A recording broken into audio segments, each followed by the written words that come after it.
What's good, guys? This is a clip from our latest episode of the Gaming on the Block podcast. Hope you guys enjoy. But essentially, yeah, Tiffany and Co kind of came out with this NFT project. I didn't look too much into it. It's something to do. It's exclusive to CryptoPunk holders. So if you have a CryptoPunk, you can get one of these things, and they essentially like make this pendant for you, like a one-of-one pendant. Man, it was going for like 30 ETH. And actually, yo, I'll add and just today. So this was on the 1st of August, and we can see here on the 5th of August, they sold out. So they completely sold out, Crazy. which was wild, yeah. So yeah, man, 30 ETH is a lot. Like it's a lot. I can't believe it sold out. To be honest, I can't believe people went in with that. The thing that's interesting to me is based on the feedback that I've been seeing, because obviously we're all in crypto Twitter. So most of the guys, most of the people that we see on Twitter are actually like heavily in the space. I didn't see any, I mean, apart from the people that were saying, yo, it's cool that Web2 companies are moving into Web3. That's cool. But no one I saw was actually like, yo, I need to get one of those. Like, it seems like it wasn't targeted to Web3 at all. So I'm curious to know who the consumers were in Web2 because 30 ETH is a lot. So one, they need to know how to use ETH. Second, 30 ETH is a lot for like a pendant. Like that's like, it's crazy. It's like close to, how much is that? A lot.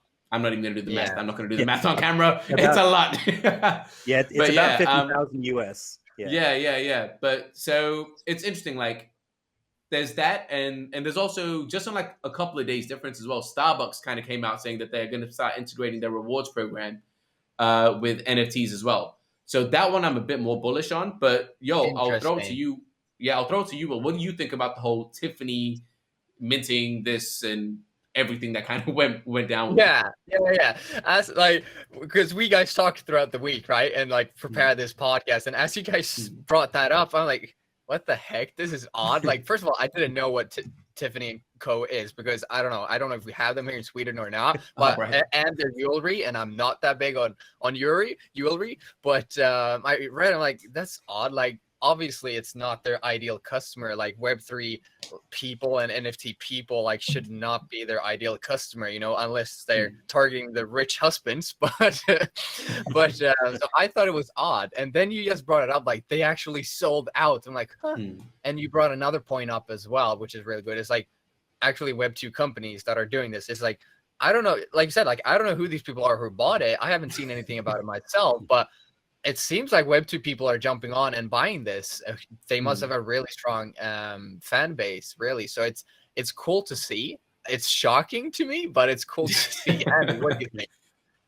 Yeah, so I think this is one of those like signaling mechanisms where if you are someone that has a lot of money, obviously 50,000 US is a big expense for a virtual pendant.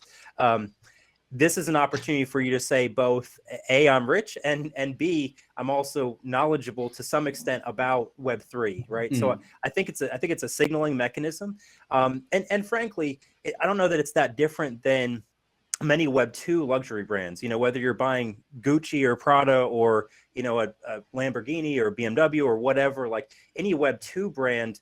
Has that same mechanism if it's in the luxury space. You're always going to pay more than the true utility you can get out of a product.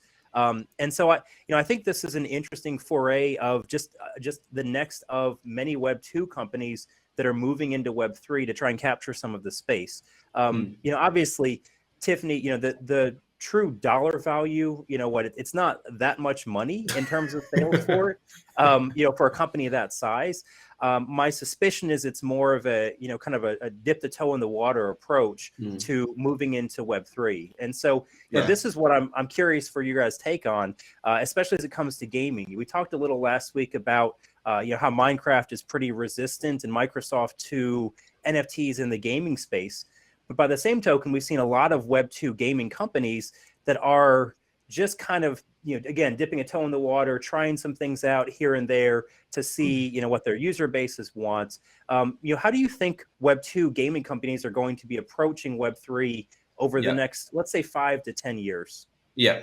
Okay. I think I'll take that first if you don't mind, Will. Because there's one thing I want to say about the Tiffany thing as well. if I'm not mistaken, it's not just a digital pendant. Apparently, it's if you go to a Tiffany store with the NFT, they actually make the physical one for you as well. Right. So I think that's the thing, right? So there's that. So as far as Web2 gaming, I think the thing that makes me excited about what Tiffany is doing. Actually, I'm going to stay on that for just a little bit longer. So for those people that don't know, Tiffany is actually owned by Louis Vuitton. So the parent company is Louis Vuitton Moet Hennessy. So they own, like, it's a luxury brand, right? Like Bernard Arnault, I think, is the CEO. And he's one of, like, the richest guys in Europe. Like, he's just Yeah. an amazing In all business of the person world.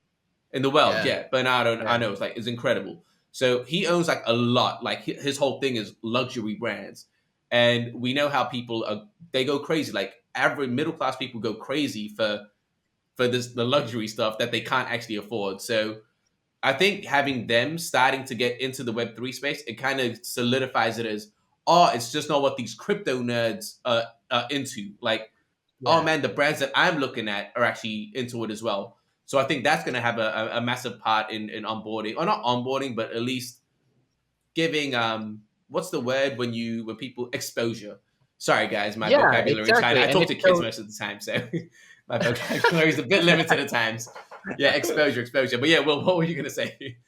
yeah, I was just gonna say, yeah, and it shows off. Like you know, you only need one of the cool kids to think that it's cool for the rest of the cool kids that it's cool too. So you know, if a big company like this, owned by Louis Vuitton as well, come out and say like, yeah, we're jumping into NFTs, they're like, oh, I guess maybe NFTs are the future. Like I guess maybe that is cool, because I've been like, obviously people have heard about NFTs. Like most people have heard about, not most people, but a lot of people, I say, have, at least my age, have heard about what an NFT is. And if like bigger companies, Web2, get into it this way, I think it's clever. Like you said, like, yeah, if you buy the NFT, you get a bespoke pendant as well. Like it's created like for you. Like, I don't know how to say it. It's like a one of one, like, yeah, like tailored unique to you, right?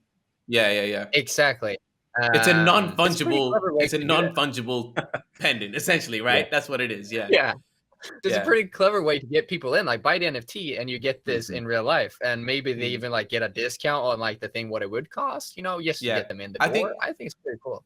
If they did that, that would be amazing. Like, that would actually be a really good marketing scheme, because one, it gives utility. If they say anyone with this pendant or anyone with this NFT gets a future 5% off all purchases in Tiffany & Co. Yeah. Something like that, like an exclusive membership club.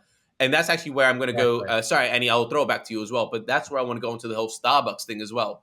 Where, like, again, what Tiffany's doing is creating a demand in a certain area from the Web2 like side of things. What Starbucks is doing is going to add, again, I think NFTs are going to be really popular when they replace things like movie tickets, plane tickets, Starbucks rewards cards. Like, exactly, this is how it's going to start happening, when it's just changing and transforming the same way that we now use QR codes. And in China, we don't carry cash anymore. Everything is by our phone. Legitimately, we go to the shop, we pay with our phone. Like, so it hasn't given us something new.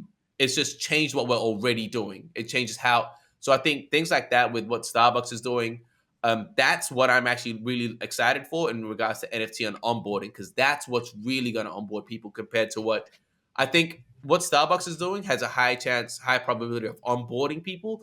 What Tiffany is doing has a high chance of giving exposure to people to the Web3 space. And going into the whole gaming thing, I think gaming is going to have both. I think gaming's that prime kind of industry where not only can it give exposure to people, but also onboarding at the same time. Thanks for watching. You can check out the full episode on I Will Crypto's channel with the link down below. As always, if you like this type of content, like, subscribe, hit the notification button, and I'll catch you guys next time. Peace.